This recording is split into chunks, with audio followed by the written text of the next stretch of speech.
श्री शिवाय नमस्तुभ्यं प्यारे दोस्तों। शिव पुराण में वर्णित ये परम गोपनीय अद्भुत कथा को बोलने जा रही हूँ। कृपया ध्यानपूर्वक सुने।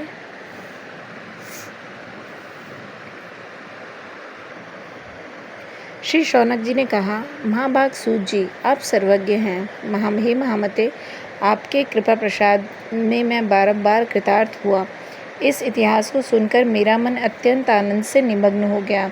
अतः अब भगवान शिव में प्रेम बढ़ाने वाली शिव संबंधी दूसरी कथा भी कहिए। श्री सूत जी बोले, शौनक सुनो, मैं तुम्हारे सामने गोपनीय कथा वस्तु का वर्णन करूँगा, क्योंकि तुम शिव भक्तों में अग्रगण्य तथा वेद वेत्ताओं में श्रेष्ठ हो। समुद्र के निकटवर्ती प्रदेश में एक वाशकल नामक ग्राम है, जहाँ वैदिक धर्म से विमुख महापापी द्विज निवास करते हैं।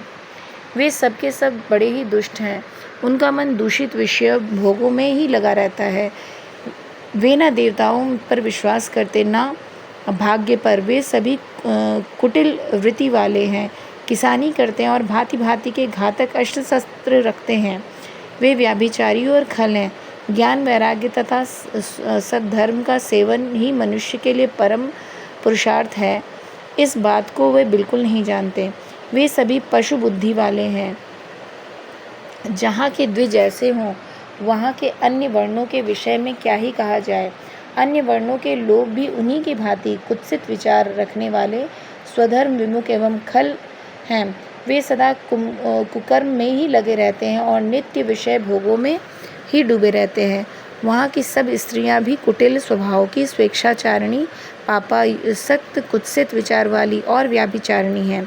वे सद्व्यवहार तथा सदाचार से सर्वथा शून्य हैं। इस प्रकार वहाँ दुष्टों का ही निवास है। उस वासकल नामक ग्राम में किसी समय एक बिंदुक नामक ब्राह्मण रहता था। वह बड़ा अधम था, दुरात्मा और महापापी था। यद्यपि उसकी स्त्री बड़ी सुंदरी थी, तो भी वह कुमार्ग पर ही चलता था। उसकी पत्नी का नाम चंचुला था।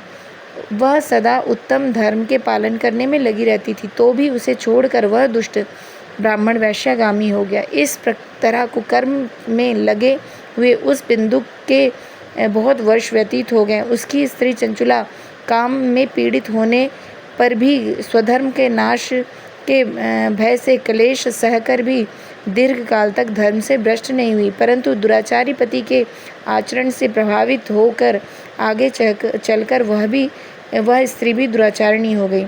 इस तरह दुराचार में डूबे हुए उन मूढ़ चित्त वाले पति पत्नी का बहुत सा समय व्यर्थ हो गया। तदंतर शूद्र जातीय वेश्या का पति बना हुआ वह दूषित बुद्धि वाला दुष्ट ब्राह्मण बिंदुक समय अनुसार मृत्यु को प्राप्त हो गया और नरक में जा पड़ा। बहुत दिनों तक नरक के दुख को भोगकर वह मूढ़ बुद्धि पापी विंध्य पर्वत पर भयंकर पिशाच हुआ।